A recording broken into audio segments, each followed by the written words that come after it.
Good day mga ka-house hunters, this is Eliza again from Rise and Shine. At kayo ba ay naghahanap ng single attached na complete turnover dito lang sa Tansa, Cavite? Sa halagang 3,189,900, meron ka ng ganito kagandang single attached unit para sa inyong pamilya. So, 80 square meters ang sukat ng lot area and 62 square meters ang sukat ng kanyang floor area. At ito nga si Delano single attached. For only 10,000 pesos, mapapasayo na ang napakagandang unit na ito. Dito lang yan sa Tansa. Malapit siya sa SM.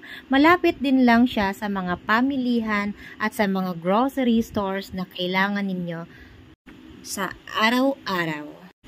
Perfect din ito para sa mga malalaki ang family dahil meron siyang 2 toilet and bath and 3 bedrooms po siya. Wala na po kayong ipapagawa pa dahil complete turnover.